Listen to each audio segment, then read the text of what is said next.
Bonjour à tous et bienvenue à ce nouveau webinaire Neurosphinx. Donc le thème du jour, c'est l'intervention de Mitrofanov, indications, techniques et résultats. Euh, donc on a aujourd'hui le professeur Alain Elgonemi, docteur Delphine Demed, docteur Alice Faure et docteur Annabelle Paye-Jaouen qui devraient nous rejoindre. Qui vont nous parler de cette intervention. Et du coup, je vais laisser la parole au modérateur de cette session, qui est le professeur Alain Elgonemi. Donc, bonjour tout le monde et vous êtes bienvenus dans notre premier webinaire de centre de référence Marvu. On a choisi l'intervention de Mitrofanov car elle concerne quasiment l'ensemble de maladies rares qui sont inclus dans notre centre de référence. On va couvrir tout l'aspect de l'intervention. On va commencer par Delphine Domed de Lyon qui va nous expliquer les indications à l'intervention de Mitrofanov. Ensuite, Annabelle Page, Delphine, et ensuite Delphine, elle va nous parler aussi de la technique opératoire en chirurgie ouverte. Ensuite, Annabelle Pajawen de l'hôpital Albert Dobraille à Paris, qui va nous parler de la chirurgie mini-invasive. Et on termine par Alice Faure de l'hôpital Latimon Enfant de Marseille, qui va nous expliquer et nous donner les résultats à long terme qui, bien sûr, sont les plus importants. Le centre de référence Marvu couvre quasiment la totalité du territoire avec 21 centres en totalité. Et aujourd'hui, le présentateur, ils viennent de 3 coins de la France, les Sud, et également Paris, Lyon et Marseille. Pourquoi on a choisi l'intervention de Mitrofanov? Alors, on a choisi l'intervention de Mitrofanov parce que c'est l'intervention vraiment principale pour l'incontinence urinaire et pour la protection de l'appareil urinaire. Et cette intervention concerne les 5 thèmes de maladies rares de centre Marvu. Donc, le professeur Paul Mitrofanov a eu cette idée exceptionnelle et innovateur de démarrer cette intervention et ce principe qui est devenu le principe de Mitrofanov avec son première opération en 1976, publiée dans le journal francophone Chirurgie pédiatrique en 1980. Et comme vous voyez dans une lettre de GIOP, le GIOP c'est le groupe d'études d'urologie pédiatrique, en 2005, on avait déjà fait le tour des experts sur la dérivation continente de type Mitrofanov. Et M. Mitrofanov, il nous disait qu'avec le recul, on ne peut manquer être frappé pour toutes ces interventions, la grande lenteur de l'évolution des idées et que la dérivation de toutes ces pathologies par la grande lenteur d'évolution des idées, excusez-moi, et dérivation transintestinale, cathétérisme intermittent, cystostomie continente, réservoir de basse pression, Malone, Monti, moi j'ajoute Mitrofanov.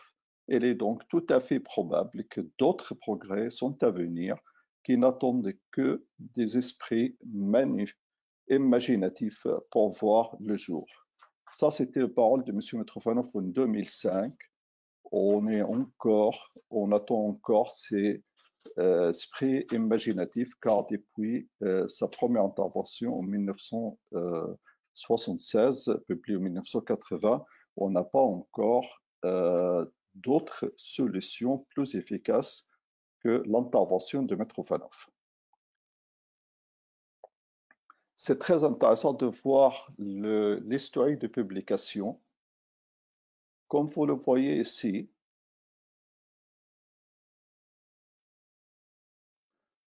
là, quand vous que vous regardez ici, vous voyez que ça a commencé en 1980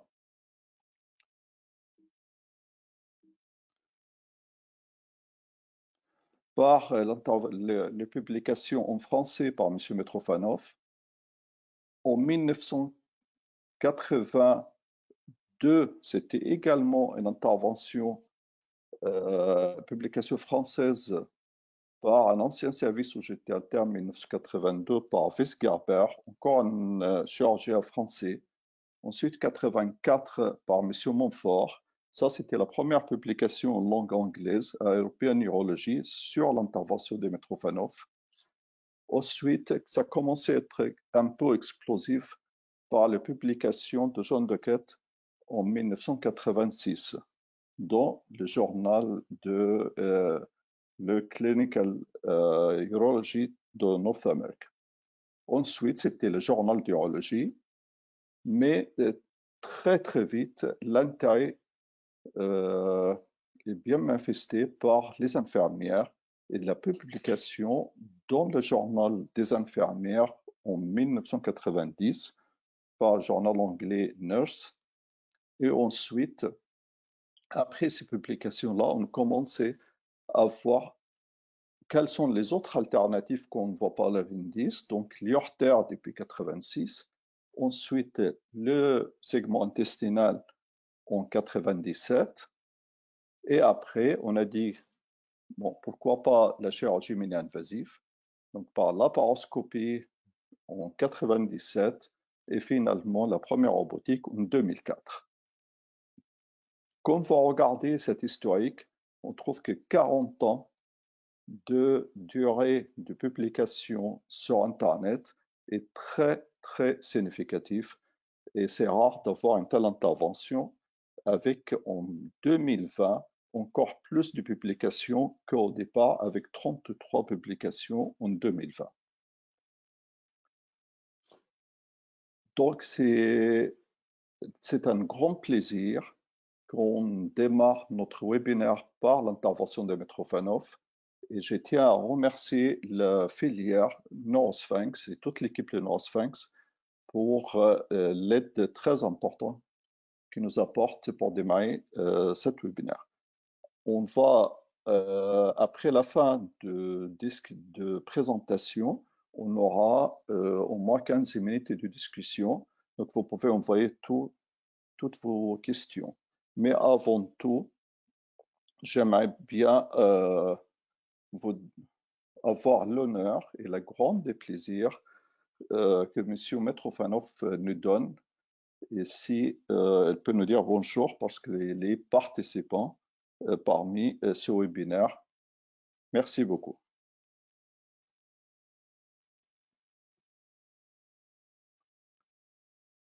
C'est à vous, Julie.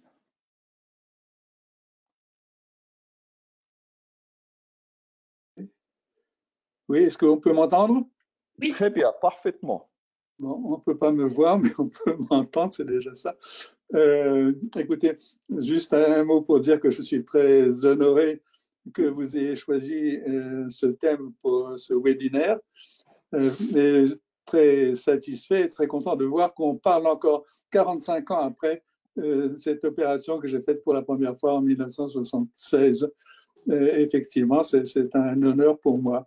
Je dois dire que c'est la nécessité qui faisait loi à l'époque, c'est qu'il y avait, pour traiter des vessies neurologiques, il n'y avait vraiment aucune solution satisfaisante et que effectivement cette cystostomie continente a représenté un progrès. Depuis, et il y a bien entendu beaucoup de progrès qui ont été réalisés dans cette technique, mais le principe persiste et je suis très heureux de savoir qu'on en parle encore. Merci de m'avoir donné la parole et bon webinaire. Merci. Merci, M. Mitrofanov. Et maintenant, on va commencer le webinaire par Dr Delphine Demet qui va nous expliquer les indications et ensuite comment on fait cette opération par la chirurgie ouverte. C'est à toi, Delphine. Ouais. Merci Ala. Bonjour à tous. Alors, on va commencer. Voilà. Je pense que vous voyez mon diaporama. Parfait. On va commencer par les indications de la cystostomie transappendiculaire de Mitrofanov. Comme vous le savez, ce procédé est arrivé. François, si tu veux écouter. Ce procédé est arrivé après une première évolution thérapeutique qu'ont été la description des cathétérismes intermittents propres non stériles par Lapides, un chirurgien américain du Michigan en 1971.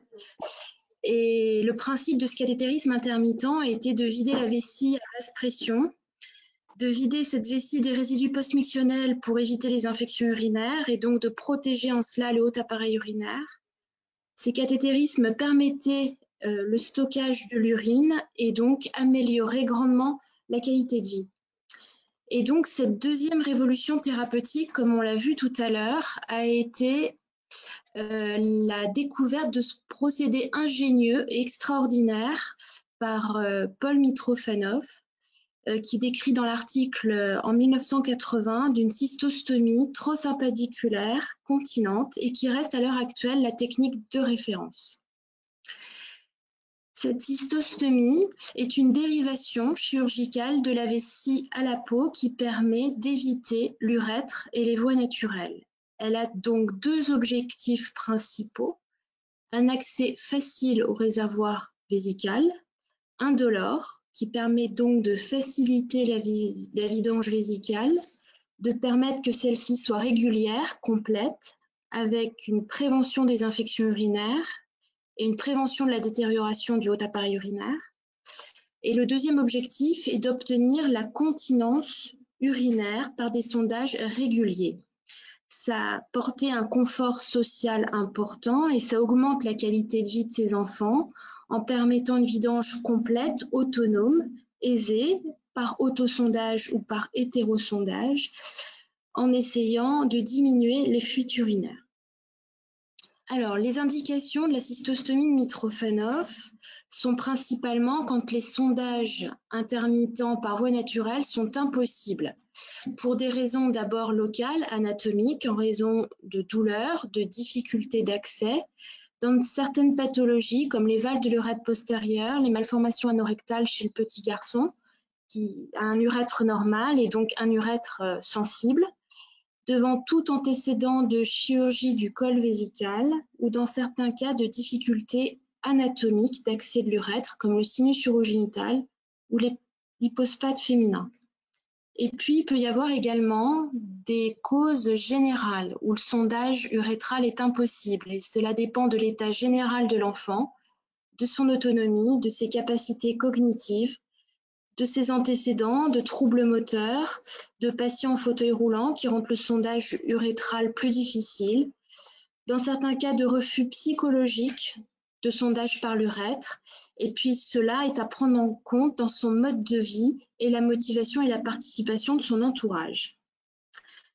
Pendant longtemps, l'indication de la cystostomie de Mitrofanov était principalement pour les vessies neurologiques, en tout cas c'est pour cela qu'il a été créé au départ, vessie neurologique congénitale, acquise, et puis les indications se sont largement étendues aux malformations urogénitales complexes, le complexe extrophie vésicale épispade, l'extrophie du cloaque, le syndrome de Prune-Belly, les syndromes mégavessie migro-côlon, toutes les anomalies anatomiques de l'urètre, les valves de l'urètre postérieure, l'atrésie urétrale, et puis certaines autres pathologies digestives, malformations anorectales, maladie de Hirschsprung ou le cloaque. Il faut reconnaître certaines contre-indications à cette chirurgie. Elles sont de deux types et elles sont plutôt rares. C'est des enfants isolés, n'ayant pas un entourage familial motivé pour la pratique et l'aide au sondage.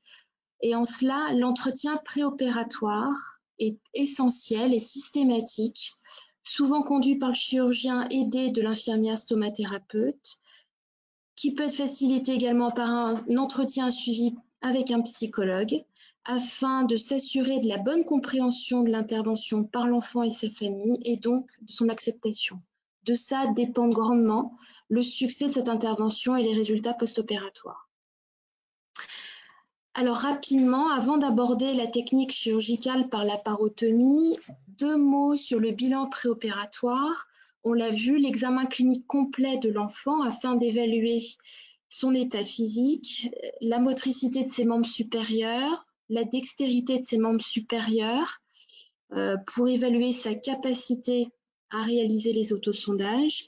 Et puis, le deuxième point important, évaluer l'emplacement de la future stomie, notamment pour les patients en fauteuil roulant ou qui portent un corset. Cette stomie, on le verra, elle peut être en fosse iliaque ou dans l'ombilic, et il est important, quand c'est possible, d'associer le patient au choix de son emplacement.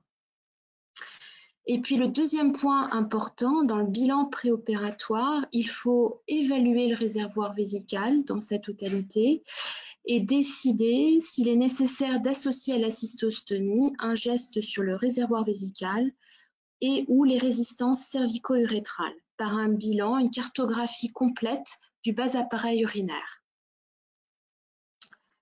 Alors, les principes de la technique par laparotomie, quelques grandes idées générales.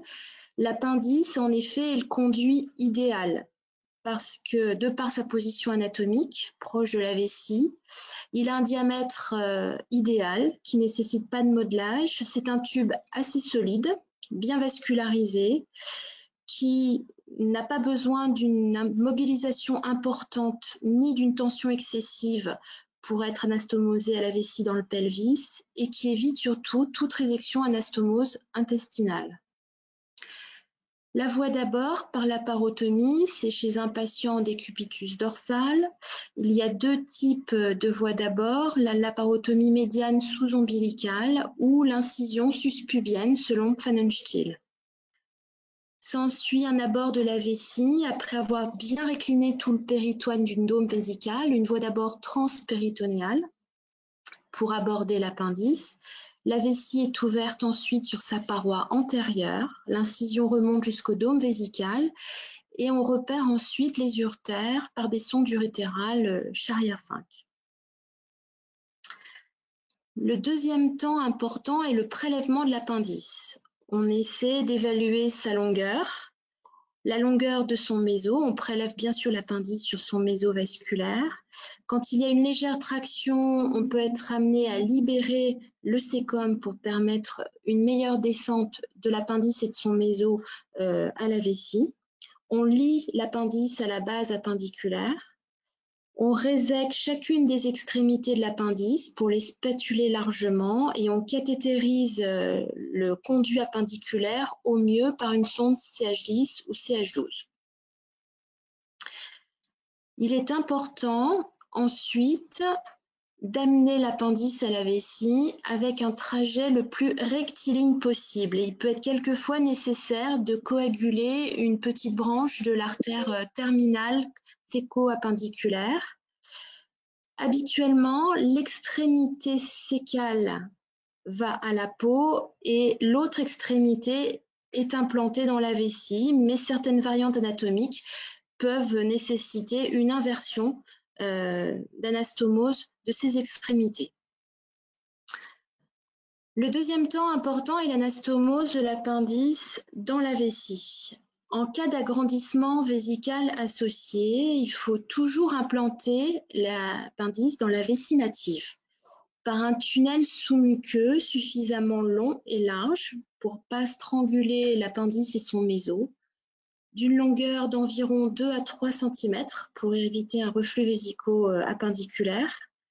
Et il faut privilégier une implantation bien au-dessus du trigone et du col vésical pour diminuer les douleurs du col et du trigone secondaires au passage de la sonde. Ensuite, après avoir réalisé l'anastomose de l'appendice à la vessie, qui se fait souvent par un fil monobrun monofilament à résorption longue, type PDS, il est important de diminuer la tension pariétale de l'appendice par deux fixations, deux amarrages. Le premier de l'appendice aux parois de la vessie par 4 points cardinaux non transfixiants de l'entrée de l'appendice à la vessie qui permet de stabiliser la longueur du trajet sous-muqueux. Il faut ensuite extérioriser l'appendice à la peau par un trajet le plus court possible, toujours bien rectiligne et en vérifiant cette continuité, cette rectitude de l'appendice. Et puis fixer également le tube appendiculaire à l'aponévrose au niveau de son orifice de sortie cutanée, là aussi par 4 points cardinaux non transfixion. Il est enfin important de péritoniser le méso-appendiculaire. Ce geste est essentiel afin d'éviter une hernie interne pouvant permettre une occlusion de l'intestin entre le méso et la paroi. En cas d'implantation de l'appendice dans l'ombilic, il existe deux techniques suivant l'implantation de l'appendice dans la paroi postérieure de la vessie ou dans la paroi antérieure de la vessie. Il n'y a pas de supériorité d'une technique à une autre en termes de résultats post-opératoires. L'implantation dans la paroi antérieure permet une fixation du réservoir vésical à la paroi antérieure et donc permet d'assurer un bon alignement du conduit appendiculaire.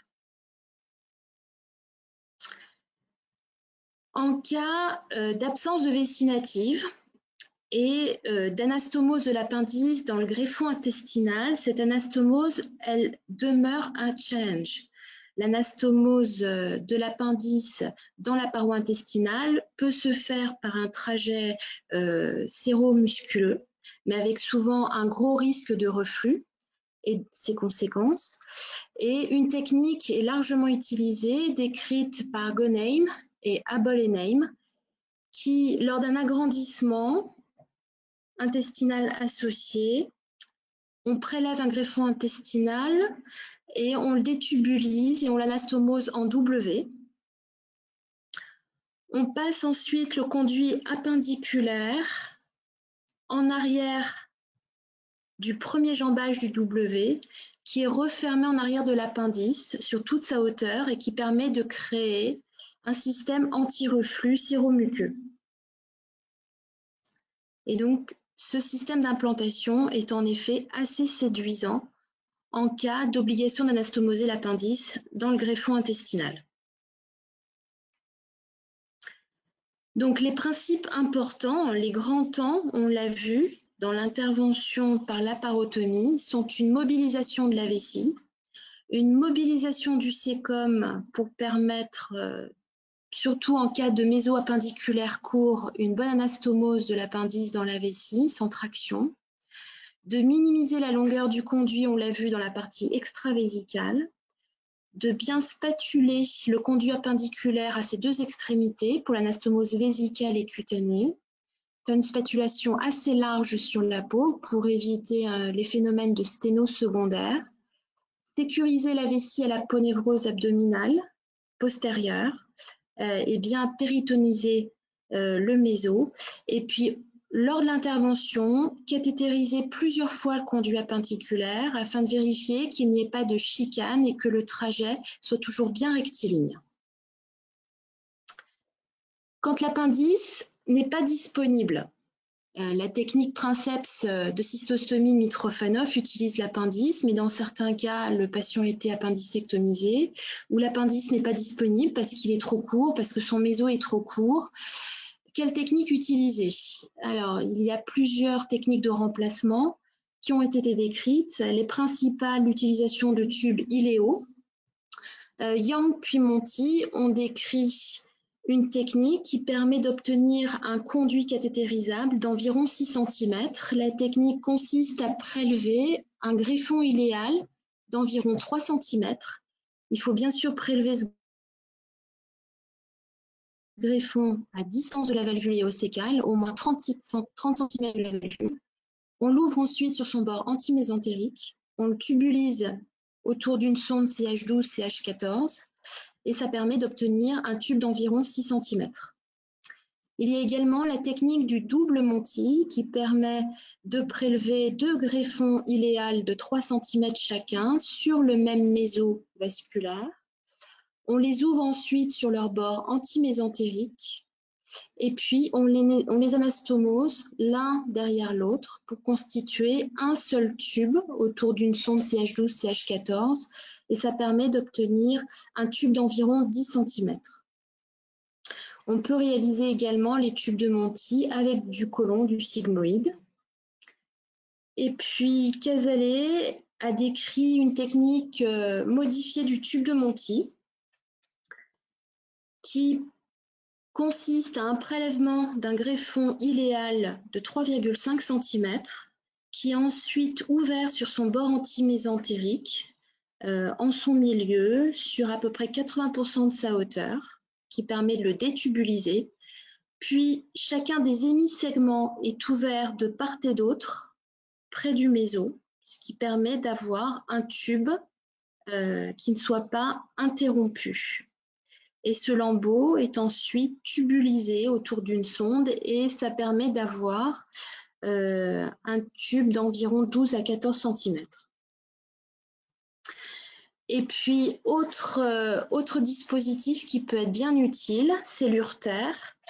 Surtout quand, lors de la même intervention de cystostomie, il y a une indication chirurgicale de néphrectomie du même côté. On peut utiliser le moignon urétéral restant comme cystostomie ou en cas d'absence d'indication de néphrectomie, on utilise le moignon urétéral d'un côté et on fait alors une transurétéro-urétérostomie de l'urtère droit, gauche par exemple dans le droit. Le dernier temps, également important, est l'anastomose de l'appendice à la peau, la plastie cutanée. Alors, il y a plusieurs techniques d'implantation de l'appendice dans l'ombilique, dans la fosse iliaque. Le site dépend de l'anatomie péropératoire, de la vessie, de la longueur d'appendice dont on dispose, quelquefois du choix du patient en préopératoire. Il faut toujours bien penser à repéritoniser le mésoappendiculaire afin d'éviter la hernie interne, on l'a déjà vu tout à l'heure. Alors souvent, l'ombilique est privilégié chez les garçons et la fosse iliaque est plutôt privilégiée chez les filles en raison d'éventuelles complications et difficultés de sondage au moment des grossesses, comme c'est décrit dans la littérature. Alors, il existe plusieurs procédés de lambeaux cutanés pour les stomies, la stomie du Mitrofanov. Au niveau de l'ombilique, il y a deux techniques principales. La première, inciser un petit lambeau cutané triangulaire, spatuler l'appendice et rentrer ce petit lambeau cutané dans la spatulation appendiculaire.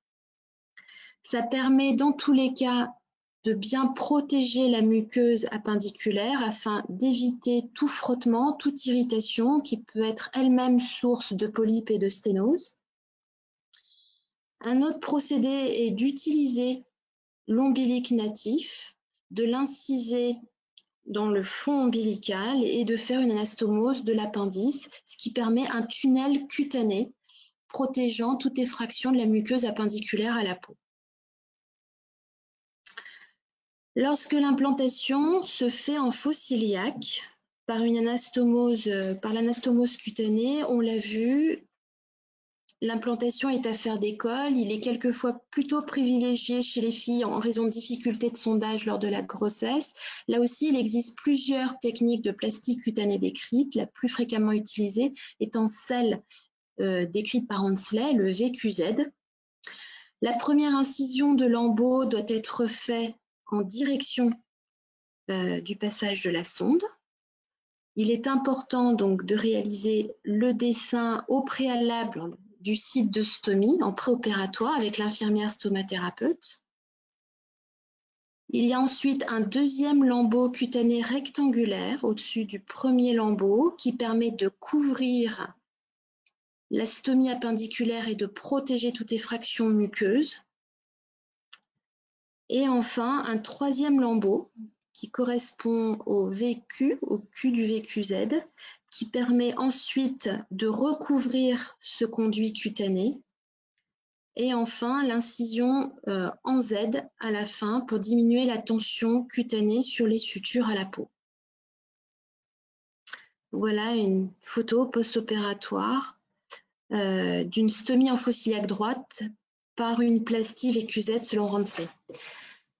Quelquefois, on peut, quand on utilise une incision laparotomie selon Fallenstiel, on peut faire sortir la stomie dans l'incision, ce qui est esthétique, et par la même plastie VQZ, comme précédemment décrite. La surveillance post-opératoire et la durée des sondes est affaire d'école. Plusieurs sondes peuvent être utilisées, les Vigon, Salem, les Follet. Les premiers sondages sont démarrés entre J10 ou un mois post-opératoire, suivant les écoles. Dans le service, on a l'habitude de laisser une sonde Vigon, CH10 ou CH12, dans le Mitrofanoff, associée à un cathéter suspubien. Souvent, l'enfant donc reste hospitalisé 5 jours. Il revient 3 semaines après l'intervention. Il est hospitalisé 2 jours pour démarrer les sondages. Le cystocate est retiré généralement au bout de 48 heures lorsque les sondages se passent bien par l'enfant et par l'entourage. Voilà, pour finir, vous l'avez compris, la technique de Mitrofanoff reste un gold standard. Les indications ne sont plus limitées à la vessie neurologique, mais à la totalité des pathologies complexes urogénitales, et donc la connaissance et la maîtrise de cette intervention sont incontournables pour tout urologue pédiatre. Et l'appendice, Alice nous le dira, reste le conduit anatomique de choix pour cette technique. Je vous remercie. Merci beaucoup Delphine. C'est vraiment une magnifique présentation qui a couvert la totalité des indications et également tous les détails de technique opératoire. Je vais pouvoir le faire maintenant sans souci. On a un problème avec les connexions avec Annabelle. Donc, malheureusement, on va faire un changement de l'ordre de passage, même si ce n'est pas tout à fait logique. On va d'abord voir les résultats et ensuite, on va passer à Annabelle pour voir les techniques mini-invasives. Donc, c'est à toi, Alice Faure.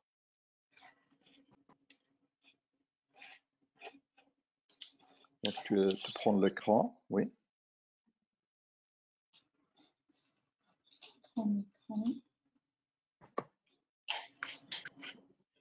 Vous voyez bien ma présentation?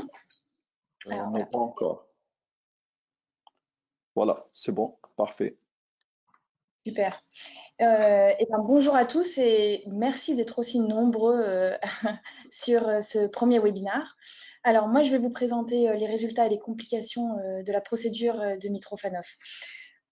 Vous le savez déjà certainement, un grand nombre d'enfants a besoin d'avoir recours à des cathétérismes vésico-intermittents pour vidanger efficacement leur réservoir vésical qui peut être hypocontractile ou acontractile. Et dans certains cas, l'accès à l'urètre est impossible et dans ces cas-là, la création d'une cystostomie continente cathétérisable devient nécessaire. Donc, on vous a présenté les indications, on vous a présenté la procédure chirurgicale et donc je vais vous présenter les résultats et les complications. Toutes les séries, globalement, s'accordent à dire que le Mitrofanoff, ça marche. On a de très bons résultats puisqu'on a des taux de continence qui sont excellents et qui dépassent les 95% à la fin du suivi, bien évidemment. Et ces résultats sont similaires dans les séries récemment publiées de chirurgie robotique. Néanmoins, l'intervention de Mitrofanoff est une intervention à haut risque de complications et de réintervention post-opératoire avant d'obtenir un conduit fonctionnel, c'est-à-dire qui n'a pas d'incontinence urinaire et qui n'a pas de difficulté de cathétérisation. Les complications classiquement rapportées sont les suivantes. Ça peut être des difficultés de cathétérisation du conduit qui peuvent être dues à une angulation, à un faux trajet, à la présence d'un polype ou voire d'un diverticule. On peut avoir aussi des douleurs lors des cathétérisations du fait du passage de la sonde qui bute dans le col vésical. On peut avoir des sténoses de l'orifice cutané, on peut avoir des fibroses du tube, on peut avoir une incontinence urinaire de la stomie et puis aussi des prolapsus de la stomie. Un des points clés donc de cette intervention est le choix du site de la stomie. L'accès doit être facile, si possible par la main dominante pour que plus tard les autosondages puissent être réalisés sans difficulté, et le trajet doit être le plus direct possible, sans coup dur. Récemment, l'équipe de Chicago a publié un beau travail dans European Neurology où ils ont comparé le taux de complications en chirurgie robotique versus chirurgie open traditionnelle et ils ont montré un taux de complications similaire en chirurgie robotique et en chirurgie open. Et de façon intéressante, ils ont montré qu'en chirurgie robotique, ils avaient plus de révision pour des problèmes d'incontinence urinaire, alors qu'en chirurgie ouverte, c'était plus pour des problèmes de sténose ou des problèmes de prolapsus stomial. Les complications, le taux de complication n'est pas influencé par la pathologie sous-jacente et comme a insisté l'équipe du professeur Leclerc récemment dans une publication en 2018, il est important de surveiller l'évolution à long terme de la vessie et l'évolution naturelle de cette vessie, notamment pour les vessies neurologiques, parce que la continence peut se dégrader si l'évolution naturelle de la vessie se détériore. Et donc, ces patients-là doivent avoir un suivi à long terme. Le taux de complication, par contre, semble augmenter s'il y a des gestes chirurgicaux complexes réalisés simultanément avec le Mitrofanov et si on est face à un patient qui a une certaine obésité. Intéressons-nous maintenant au délai d'apparition des complications. L'équipe de Toronto a rapporté en 2011 dans un papier où ils ont étudié 169 enfants qui avaient eu un Mitrofanov et ils ont montré que le maximum des complications apparaissait dans les 2 ans suivant la réalisation du geste opératoire.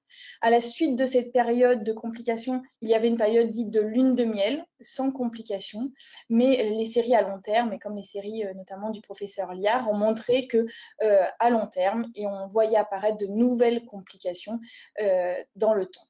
Les auteurs ont émis l'hypothèse que les complications initiales étaient, elles, liées plus au mécanisme de cicatrisation, alors que les complications tardives étaient plus liées à l'usure normale du tube et aussi aux modifications anatomiques de l'enfant en pleine croissance. Lors de ma mobilité en Australie, on avait également répertorié les Mitrofanov du Royal Children's Hospital et on avait conclu la même chose en disant que le maximum des complications se retrouvait dans les 2 premières années, mais qu'il y avait aussi à long terme des complications et un taux de révision qui était moins important, mais qui existait quand même à long terme.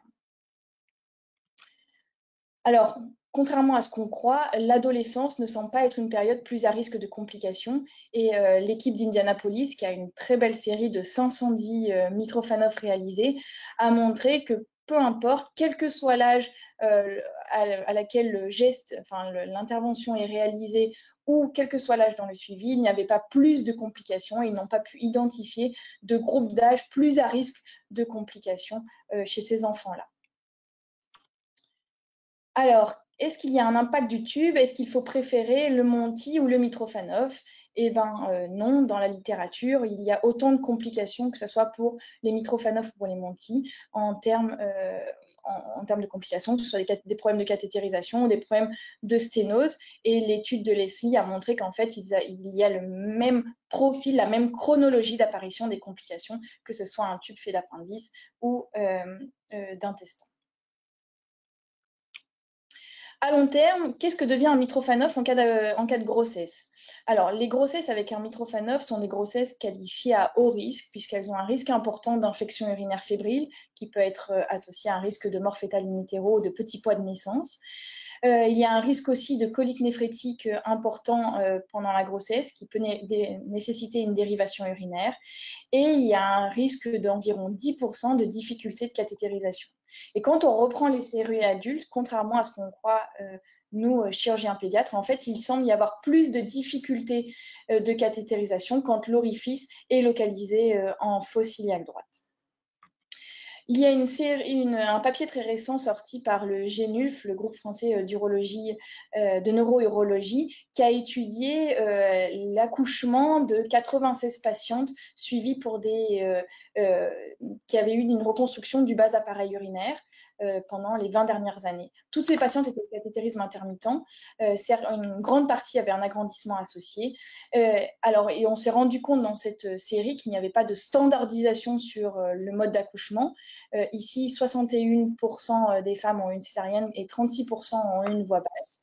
20 patientes ont une complication et 19 en cas de césarienne. Dans ces complications, 12 étaient des complications urologiques et dans 50% des cas, l'urologue était présent lors de ces accouchements. De ce fait, les urologues adultes ont tendance à recommander un accouchement plutôt voie basse tant que c'est possible et tant qu'il n'y a pas de contre-indication. Et si une césarienne doit être réalisée, ils recommandent de la faire en présence d'un urologue avec une sonde qui intube le Mitrofanoff et ne pas hésiter à faire une incision paramédiane pour cette césarienne. Alors, comme je vous l'ai dit, la principale complication des Mitrofanoff, c'est le risque de sténose. Ça peut être une sténose au niveau de l'orifice, une sténose cutanée ou une sténose du tube. Comme vous le voyez, la littérature montre que le taux de sténose est très important, allant de 9 à 50% et se retrouve surtout à la jonction mucocutanée. Comme je vous l'ai dit précédemment, la plupart du temps, ces sténoses apparaissent dans les 2 premières années qui suivent la chirurgie.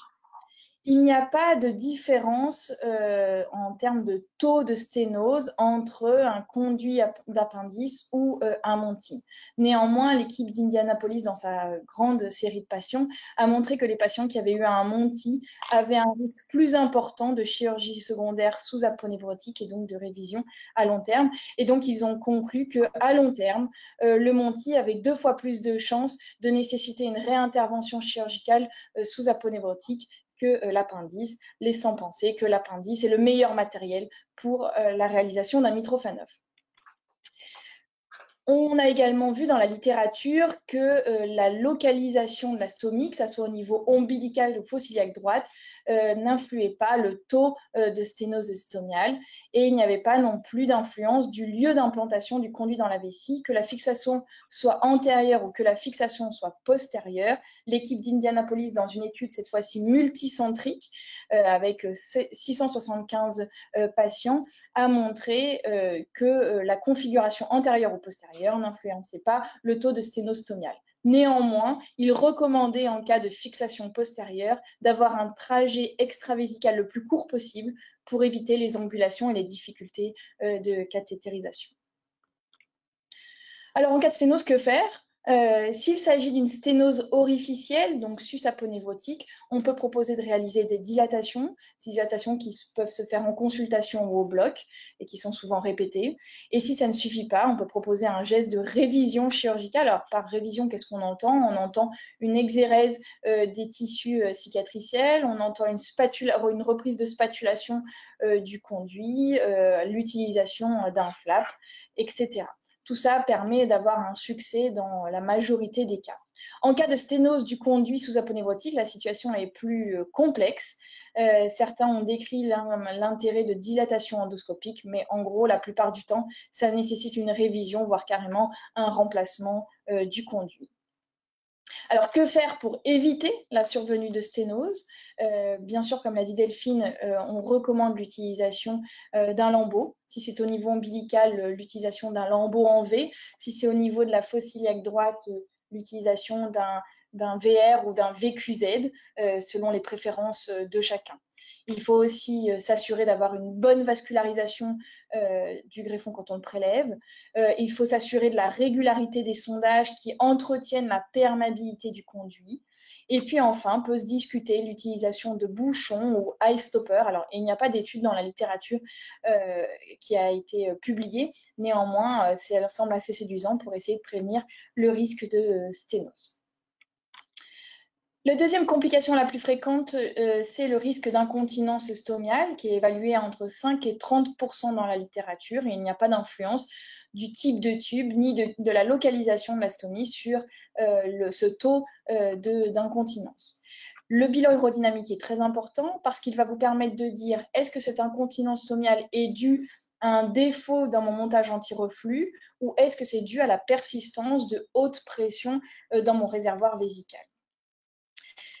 Il y a une étude importante qui a été publiée il y a un moment qui a étudié l'impact de la longueur fonctionnelle du conduit parce que la longueur fonctionnelle du conduit semble être un facteur déterminant pour la continence. En effet, dans cette étude, il a réalisé des bilans urodynamiques pré- et post-opératoires à 21 enfants et il a montré que dans le groupe des enfants qui étaient continents, la longueur fonctionnelle du conduit est de 3,4 mm contre 1,8 mm chez les enfants qui avaient un conduit incontinent. Les bilans urodynamiques ont confirmé la continence clinique avec des pressions de clôture 2 fois plus élevées dans le groupe des patients continents, enfin dans le groupe des patients ayant un conduit supérieur à 2 cm. De ce fait, il insiste sur le fait qu'il faut avoir un bon trajet sous-muqueux ou trajet intramural qui doit être supérieur à 2 cm pour avoir un conduit continent. De plus, dans son étude, il a montré qu'en comparaison avec les conduits d'appendice, les conduits urétéraux ont une longueur fonctionnelle plus courte et une pression de clôture plus faible, indiquant un possible avantage de l'utilisation de l'appendice. Que faire en cas de sténose, en cas d'incontinence urinaire? On peut proposer une injection d'agent comblant sous-muqueux, que ce soit par voie antégrade ou rétrograde, en injectant à la jonction vésico-appendiculaire. Ça permet d'améliorer la continence dans plus de 60% des cas. Néanmoins, reste toujours la question de la durée d'efficacité de ce traitement. Sinon, on peut proposer une révision chirurgicale du tube avec une réfection du montage anti-reflux. Quelles sont enfin les implications de ces résultats dans notre pratique? Que devons-nous dire? Je pense qu'il est essentiel de dire aux parents qu'on veut toujours préférer les sondages par l'urètre et qu'il faut réserver l'intervention de Mitrofanov que si les sondages sont impossibles par l'urètre. Certes, c'est une solution merveilleuse, mais elle n'est pas, comme je vous l'ai montré, elle est quand même associée à un taux de complications et de révision chirurgicale importante. Il faut être très précis et très clair dans l'indication, dans l'information qu'on donne à ses enfants et à ses parents concernant les résultats et le risque de la procédure.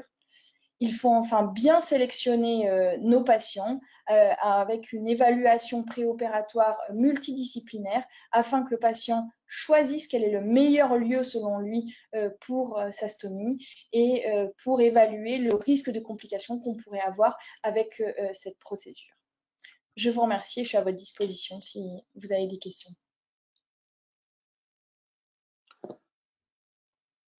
Merci beaucoup, Alice. Je pense que on va faire les questions à la fin. Moi, j'ai juste la mauvaise nouvelle que malheureusement qu'Annabelle n'a pas pu joindre parce que c'est un problème ça vient pas de chez elle malheureusement, mais ça vient carrément de l'organisation où il y avait un blocage à 100 participants, quelque chose qu'on ne savait pas. Donc, elle se connectait juste au son, après le son, donc elle est impossible de faire admettre dans le webinaire. Donc, vous allez être obligé de m'écouter moi. Et je vais vous présenter dans ces cas-là juste le film sur le Mitrofanov par laparoscopie et quelques principes de technique opératoire. Et vraiment, excusez-nous pour ce problème technique qui est malheureusement toujours imprévisible. Donc, juste au pied levé, je vais vous présenter cette technique. Est-ce que je peux avoir le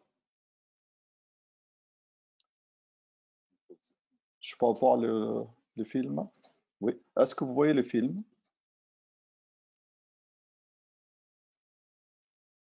OK.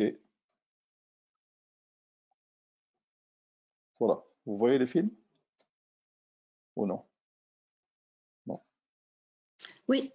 Oui, très bien. Parfait. Donc, on va juste le mettre à présentation.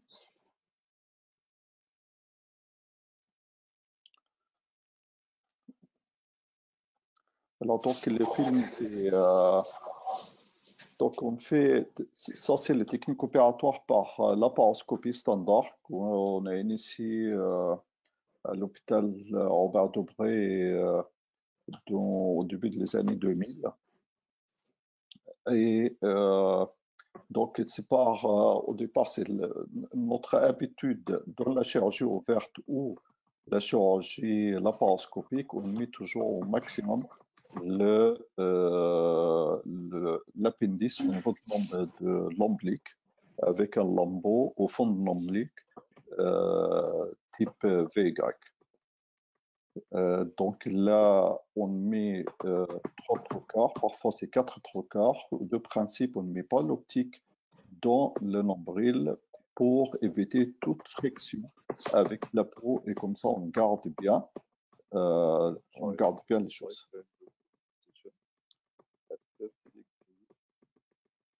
Alors donc, et ensuite, on met un petit peu un Trendelenburg à 30 degrés, comme vous voyez ici. Alors la première étape, comme d'habitude, on fait par préparer l'appendice. Donc c'est exactement, on a pris les mêmes principes que la chirurgie ouverte. Et ensuite, on voit quelle est la partie les mieux adaptée pour le mettre soit au nombril, soit à l'appendice. Et le plus souvent, la pointe qui va vers le nombril. Mais parfois, c'est la base qui va vers le nombril. Et ensuite, on fait la syroméotomie. Et le plus souvent, on a quand même la longueur sur laparoscopie ou même sur robotique. On pense parfois que la longueur elle est assez longue de trajet.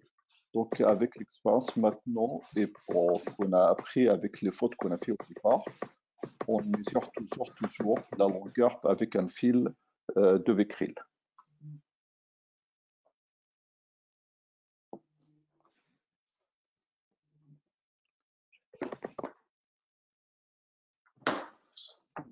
Comme vous voyez là ici, donc on va avancer. Là, voilà. Et alors donc là vous voyez le trajet complètement. Et ensuite, on va faire la traction de la visée avec un aiguille transpariétale. Et on va donc, là ici, on a choisi la base. Donc la base, on va l'ouvrir. Et comme vous voyez, qu'on essaye de ne pas faire de hémostase au niveau de le bord de l'appendice. Et ensuite, on va faire exactement les mêmes façons que la chirurgie ouverte. On commence à faire l'anastomose. Et l'anastomose, donc, est réalisée. Le premier point, on le fait la muqueuse et la totalité de la muqueuse avec le détrésor aux parois appendiculaires. Et ensuite, on va faire, on utilise le PD5-0 dans ce cas-là. Et ensuite, on fait juste les deux surgés pour bien fermer complètement l'anastomose de façon étanche pour permettre quand même une cathétérisation de cette anastomose assez rapidement, entre 10 et 15 jours, et pour ne pas laisser trop longtemps la sonde au niveau de l'anastomose cutanée également. Parce que je pense que tous ces facteurs-là, ils peuvent influencer la vascularisation de l'embout cutané et l'anastomose cutanée. Et ensuite, on complète l'anastomose que vous voyez ici. C'est les mêmes choses.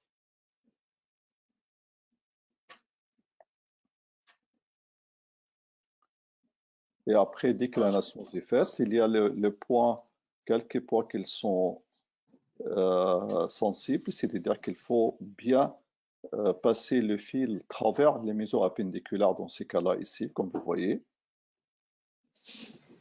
pour ne pas comprimer les méso-appendiculaires dans les trajets extramuqueux.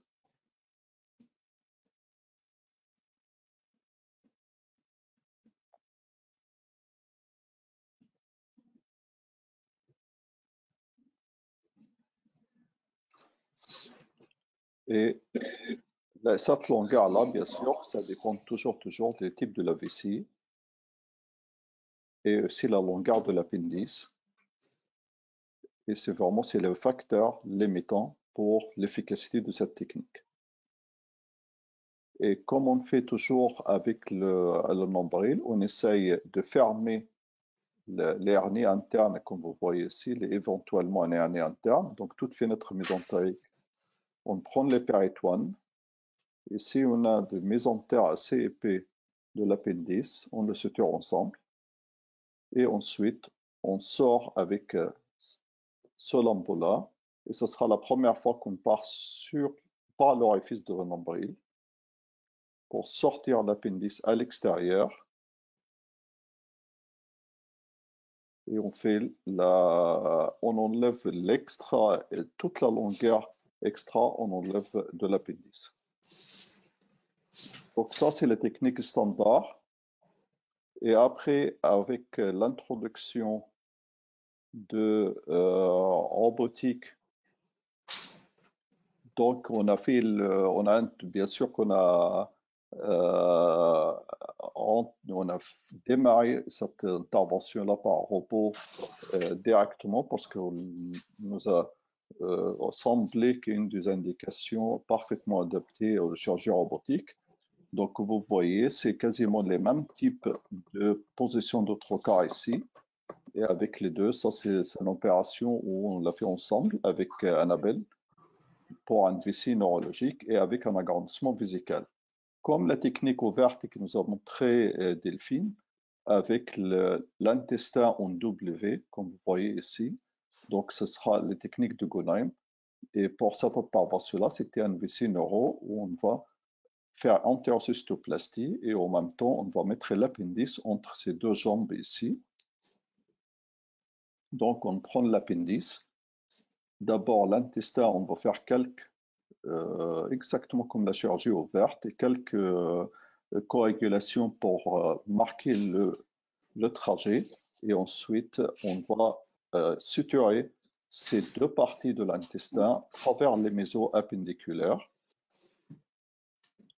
Et ensuite, on fait la deuxième couche de l'intestin autour de l'appendice. C'est ça qui va faire le trajet sous-muqueux. Et vous voyez là, ici, extra-muqueux. Et là, l'appendice qui sort carrément en arrière de l'agrandissement vésical. Et ça, c'est les bords de l'agrandissement vésical qu'on va la rebattre après. Et ensuite, on la sort. On fait exactement les mêmes techniques. Et toujours en respectant le nombril pour ne pas traumatiser les lambeaux. Il y a d'autres options également, comme l'urtère, surtout chez ces enfants obèses avec un rein gauche non fonctionnel. Donc, on a fait la néphrectomie par laparoscopie. Et ensuite, l'urtère, on a fait la réimplantation de l'urtère par laparoscopie en extravésical. Et on l'a mis donc par le nombril, exactement les mêmes techniques. Ça, c'est l'aspect de Mitrofanov sur la laparoscopie avec le Mitrofanov dans l'appendice. Ça, c'était 5 ans après le Mitrofanov. Voilà. Donc, on va revoir maintenant tous les participants. Julie, si vous pouvez remettre les choses. Là, voilà. Merci beaucoup. Et encore désolé pour cet accident technique qui nous a obligés de faire juste une présentation très technique au lieu d'une belle présentation par Annabelle pour compléter ces deux autres magnifiques présentations. Donc maintenant, on ouvre pour la discussion. Comme je vous ai dit qu'il y avait des questions, qu'il y a pas mal de discussions. Donc, il y a quelques questions qui étaient arrivées même avant le démarrage du web. Donc, une question par les indications, donc je la pose à Delphine, où il demande quel est l'âge minimum pour faire un Mitrofanov. À partir de quel âge qu'on peut faire un Mitrofanov? Je pense qu'on peut le faire à tout âge, et puis dans certaines pathologies, on est même obligé. Dans les extrophies du cloaque, on peut être amené à le faire relativement tôt, 6 mois à 1 an. Pour moi, il n'y a pas vraiment de limitation d'âge pour faire cette technique, tant que les parents ont bien compris son intérêt et participent activement à la réalisation des sondages. Très bien. Donc, c'est juste par donc la taille de l'appendice chez les tout petits de 6 mois, de 1 an, ça ne va pas changer grand-chose. Oui, effectivement. Très bien.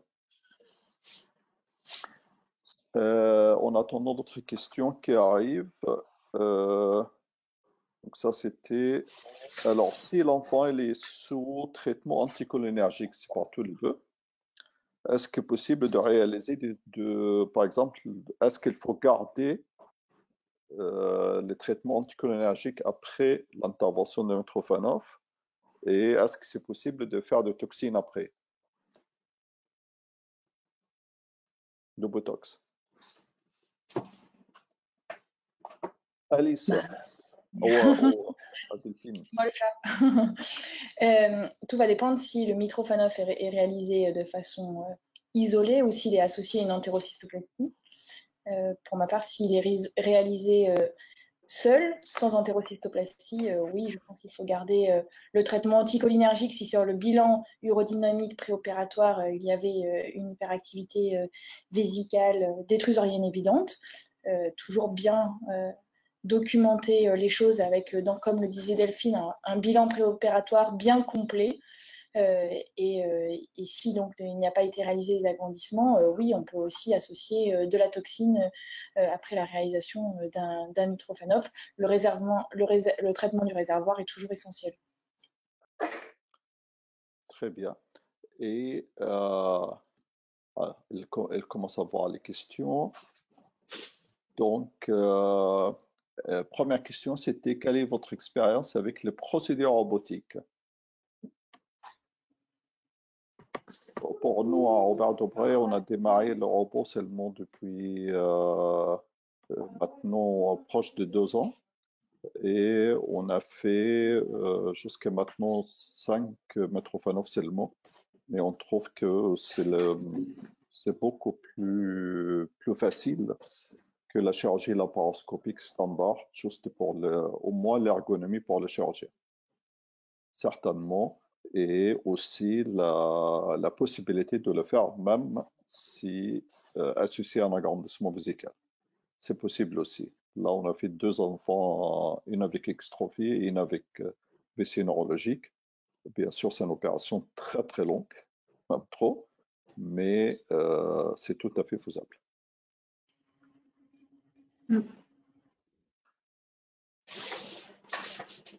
Alors, l'autre question dit, est-ce qu'on est obligé toujours de faire un agrandissement avec le Mitrofanov? Allez Delphine, ça c'est l'indication. Mais non, il faut dans tous les cas évaluer le réservoir vésical avant de décider de l'opération de cystostomie continente. C'est indispensable. Si la vessie a des problèmes de compliance, de capacité, qu'elle est à haute pression, il y a de grandes chances que la cystostomie seule ne suffise pas. Donc le bilan préopératoire est indispensable et la décision de réaliser un geste complémentaire à la cystostomie doit être pris avant l'opération. Donc, on peut être amené à faire une cystostomie seule dans certaines grandes vessies, méga-vessies hypocompliantes de grande capacité. Et il n'est pas obligatoire de toujours réaliser un agrandissement de vessie. Non. Et je pense que c'est les mêmes choses pour autre question pour le col vésical. Est-ce qu'on peut faire aussi charger le col en même temps ou non? Est-ce qu'il faut le faire en même temps ou non? Oui, c'est pareil. L'étude des résistances cervico-urétrales doit être faite en amont et puis un geste n'est pas obligatoire. Tout dépend le type de vessie présente. Il y a des vessies rétentionnistes où il n'est pas sûr qu'un geste sur le col soit indispensable au temps de la cystostomie continente. En tout cas, tout ça mérite d'être évalué avant l'intervention, bien sûr. Absolument. Il y a une question, ça c'est un patient qui a 31 ans. Il a Mitrofanov depuis l'âge de 15 ans. Il va très bien, il salue tout le monde, il salue surtout Monsieur Mitrofanov également. Donc je pense que ça c'est, on a tous j'ai jamais connu un mot qui est prononcé dans toutes les langues, mais c'est toujours les mêmes, mais avec beaucoup d'accent. C'est Mitrofanov pendant beaucoup de voyages avec même l'Europe de l'Est et l'Afrique, l'Australie, l'Asie. C'est toujours avec les mêmes magnifiques, noms qui est partout. Alors, on a un autre. Alors, ça, c'est très intéressant parce qu'elle demande est-ce que la présence d'une dérivation ventriculo-péritonéale est une contre-indication à l'agrandissement vésical et Mitrofanov? Il faut savoir que dans l'audience, elle était ouverte par les filières pour les patients également et les professionnels. Donc, pour la réponse, on aimerait bien avoir des réponses aussi clarifiées et simplifiées. Alors, s'il y a une dérivation, quelles sont les précautions? Peut-être que l'abord transpéritonéal peut être compliqué du fait d'adhérence, s'il y a eu des épisodes de bride ou d'infection du cathéter. Donc, la voie d'abord, qu'elle soit par l'aparotomie, la paroscopie, on peut être amené à devoir réaliser une libération de ces brides. Moi, j'avoue que j'ai pas eu le cas d'avoir dû faire un agrandissement de vessie chez un patient neurologique avec une valve. J'ai pas eu ce cas, mais je ne pense pas que ce soit une contre-indication formelle. Non, pas du tout. Absolument. Ouais. En opératoire, il faut qu'on soit très prudent. Ouais.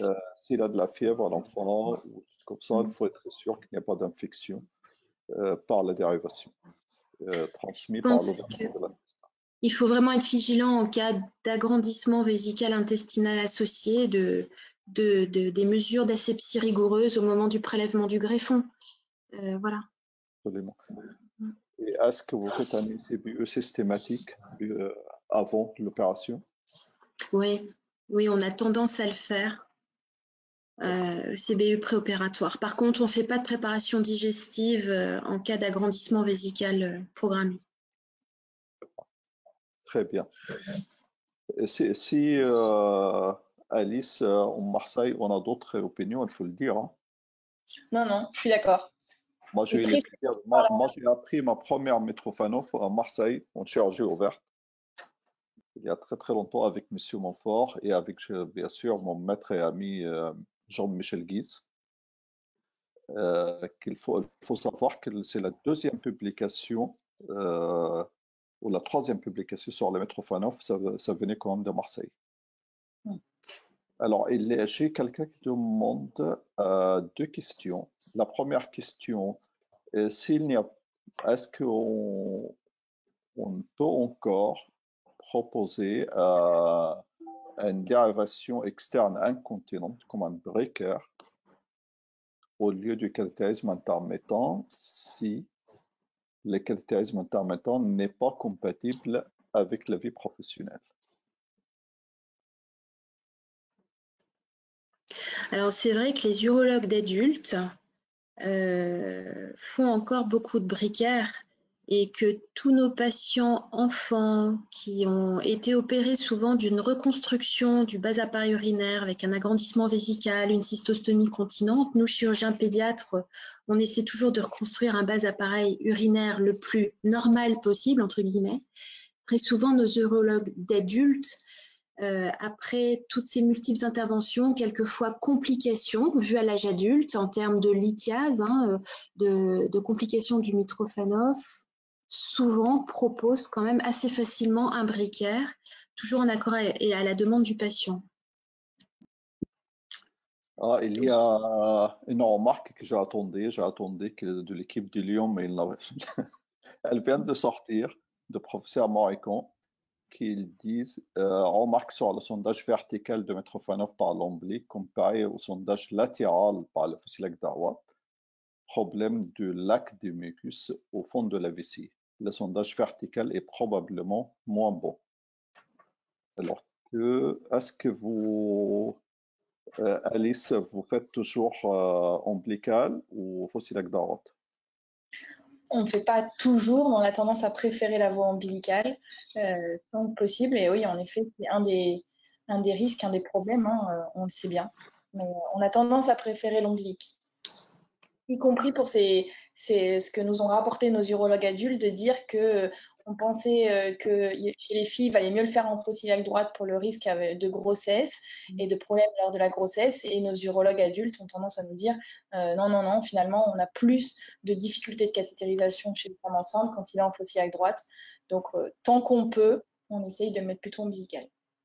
Je pense que c'est cette histoire de sondage vertical. Si je me permets, Pierre, elle n'est pas tout à fait,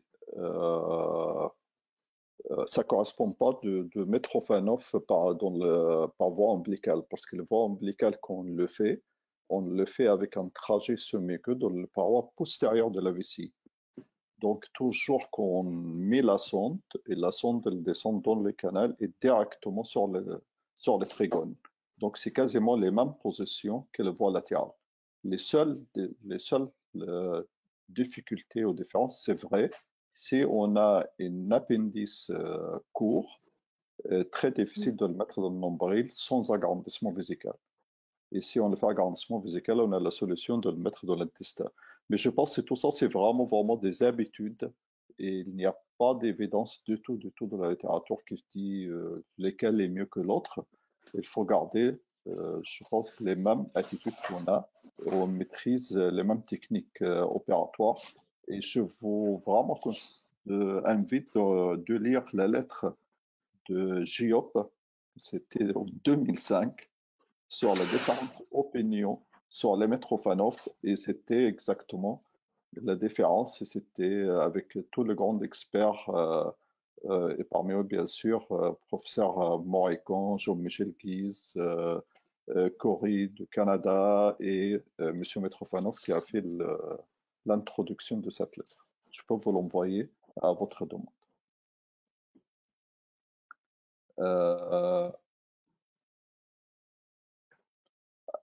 Alors donc, j'ai une question qui demande, est-ce que vous préférez le ureter ou l'appendice si une capacité normale, vissé avec une capacité normale, c'est-à-dire que vous n'avez pas besoin de faire autre chose avec l'ureter et vous avez un ureter disponible. Est-ce que c'est mieux l'appendice ou l'ureter? Allez-y.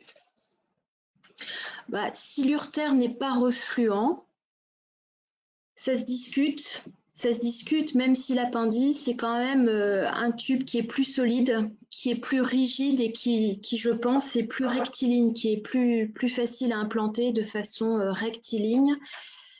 Quand l'ureter est refluent, moi je trouve que c'est pas si facile à traiter. Quand on n'a pas d'appendice et qu'on a un ureter disponible, oui, ça peut être intéressant d'utiliser l'ureter plutôt qu'une cystostomie de Monti, mais le traitement du reflux de cet ureter n'est pas toujours facile. Il y a un risque de dévasculariser le moignon urétéral si on le réimplante. Les injections d'effluves ne donnent pas toujours toutes d'excellents résultats. Et donc, on a des risques de fuite post-opératoire par l'astomie. Et Alice, oui. Nous, on utilise pour répondre, c'est YouTube qui a envoyé ça. Pour répondre, on utilise vraiment surtout l'urtère quand on a une indication de néphrectomie et dans les cas de Mitrofanov transitoire, surtout pour la préparation à la transplantation où on ne connaît pas encore le comportement vésical après la transplantation, parce qu'il y en a pas mal d'enfants, dès qu'on refonctionnalise la vessie, ça marche bien après. Donc on utilise les urtères temporairement et on le met même dans les fosses, dans la région inguinale, pour après l'enlever 2 ans après la transplantation, s'il n'a pas besoin de sondage.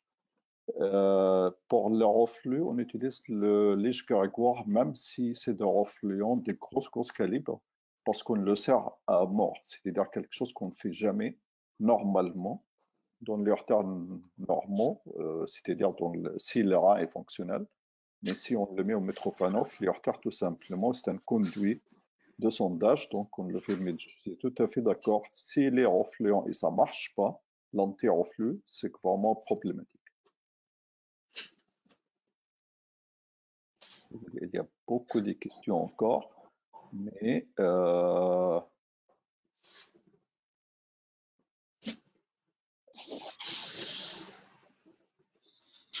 alors une question qui est très difficile à demander, c'est savez-vous combien d'interventions par an en France qu'on fait la Mitrofanov? Et je pense que ça c'est une question pour nous, pour le centre de référence, on est tous les 3 parmi les 20 centres en France, 20 services, et on essaye les premières vraiment objectifs de centre et de faire une cohorte nationale de tous ces enfants-là. Donc, on va le savoir probablement à la fin d'année 2021, en espérant.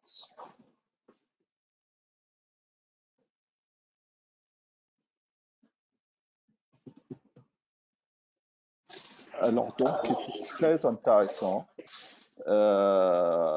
Les questions, là maintenant, c'est les grands patrons sont derrière vos PG pour les questions. Donc, pour une question sur le résultat. Donc, ils viennent de qui? Ils viennent de Marseille en plus. Ils viennent de Jean-Michel Guise. Alors, il te demande, il n'est pas à côté de toi. Non, bah non. Alors, elle demande, est-ce qu'il y a des études sur la période de l'adolescence avec des complications plus grandes de point de vue psychologique entre le sondage par les Mitrofanov ou l'urètre? Très intéressant. Très intéressant. Non, j'ai rien vu dans la littérature, j'ai pas mal regardé, mais non, j'ai rien vu là-dedans. J'ai juste vu que contrairement à ce qu'on pensait, c'est vrai que l'adolescence ne semblait pas être une période plus à risque de complications pour les mitros, mais en termes de qualité de vie, non. Désolée, monsieur. Ah, ça, tu vas te débrouiller. Si vous avez des questions entre vous, allez-y. Alors, j'essaie un petit peu de choisir les questions qui concernent seulement les Mitrofanov, parce qu'il y a d'autres questions très intéressantes, mais ils sont en dehors de ça. Il y a notre ami Nouri Abdellatif, c'est le chef de service de Monastir à Tunis, un très grand CHU.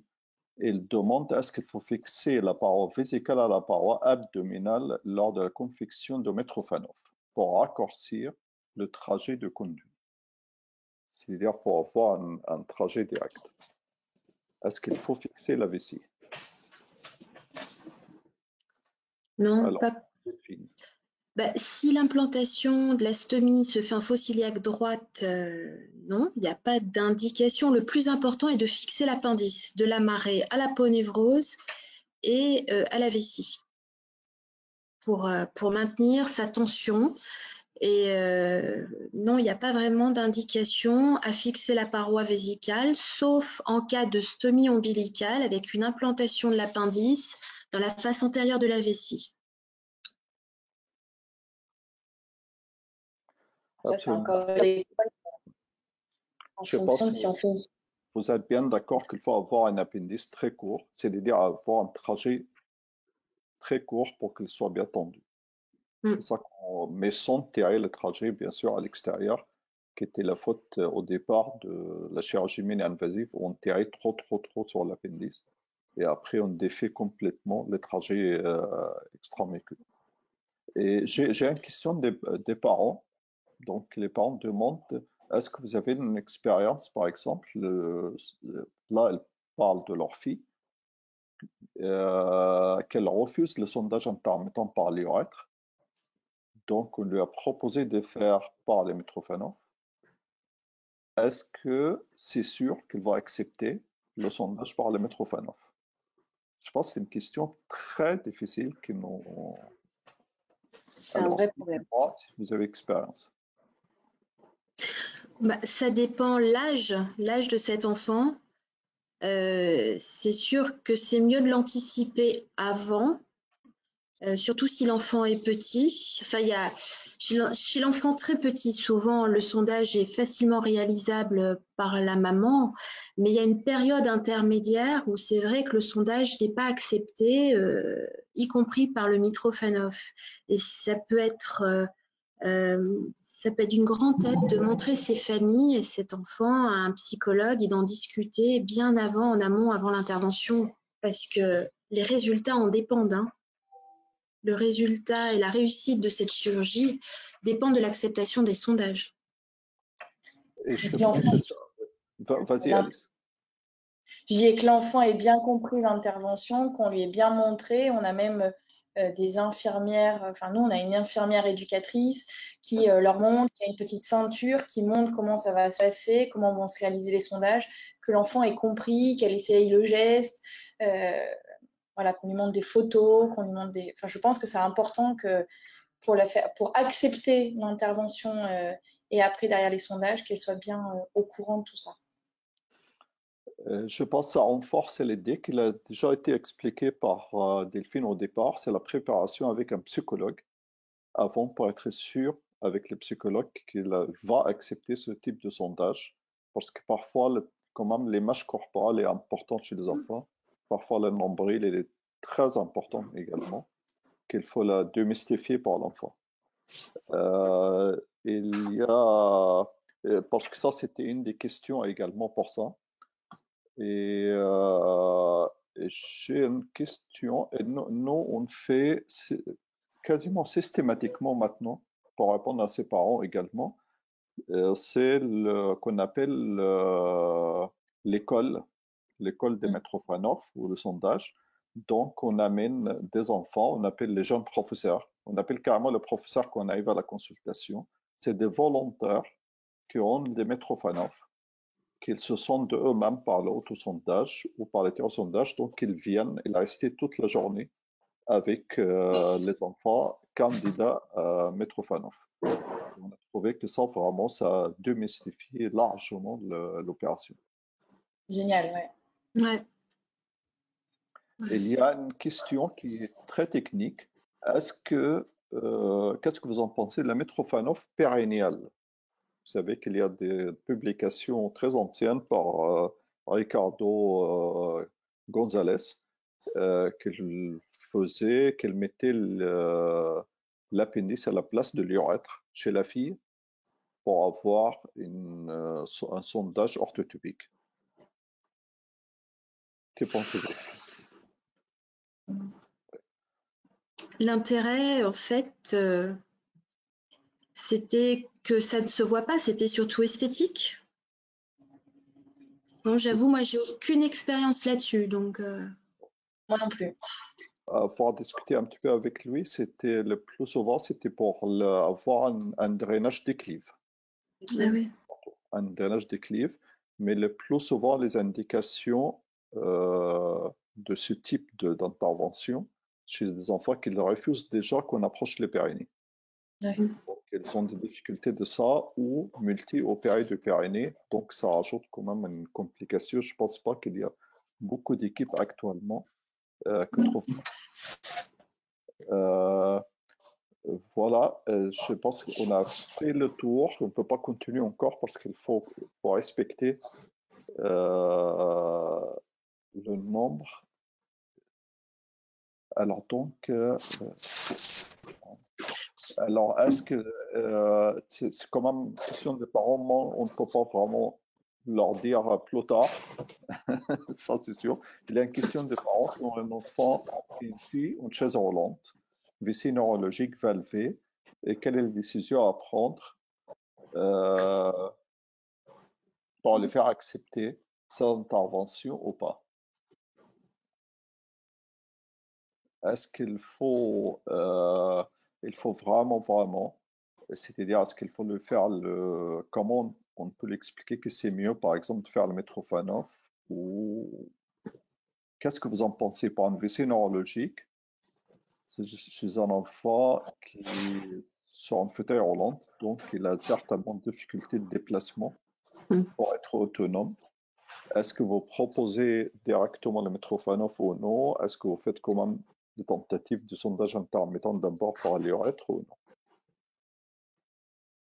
Moi, je commence toujours par les sondages intermittents par l'urètre, dans un premier temps, pour que la famille s'habitue, pour que l'enfant accepte les sondages. Et puis rapidement, si c'est un enfant en fauteuil, effectivement, le fait de devoir l'installer, le mobiliser hors de son fauteuil pour le sonder, rapidement, la proposition de la cystostomie, qui est plus pratique au quotidien, elle se fait d'elle-même, hein. L'indication se pose d'elle-même avec la croissance de l'enfant et les difficultés de devoir accéder à l'urètre natif. Mais je commence par les sondages intermittents par voie naturelle. Urètre. Alice? Oui, l'urètre Comme- aussi? Oui, comme m'ont appris mes maîtres. Très bien. Je pense qu'on sont obligés d'arrêter parce qu'on a déjà dépassé le temps voulu. Et je remercie énormément Delphine et Alice. Je remercie aussi Annabelle qui a une frustration énorme. Je reçois des SMS tous les 5 minutes parce qu'elle n'a pas pu se connecter au réseau. Et je remercie les participants. Malheureusement, elle était limitée à 100 participants. Et il y avait 200 inscrits. Donc, on va complètement changer le système pour la deuxième webinaire. Ça, je vous promets qu'on fera autre chose. Et je vous remercie encore. Je remercie tous les participants. Bien sûr qu'il y a le site web de Centre Marvu où s'il y a encore des questions, on peut faire un petit forum où on peut commencer. Ou il y a le forum aussi que vous n'oubliez pas pour tous les participants, le forum de la SFUPA, c'est la Société francophone d'urologie pédiatrique et de l'adolescent, où on peut également poster des questions et c'est une très grande société qui peut avoir des réponses par plusieurs chirurgiens. Bon, je vous remercie et je dis à bientôt dans un autre webinaire de centre de référence Marvu. Merci et au revoir. Bonne soirée. Bonne soirée. Au revoir. Bonne soirée. Merci. Et merci encore, Monsieur Mitrofanov. Oui. Ouais. Nous avons fait cette intervention. C'est miracle. Merci. Merci et bravo. Continuez. Merci infiniment. Merci. Merci. Merci. Au revoir. Au revoir tout le monde. Au revoir.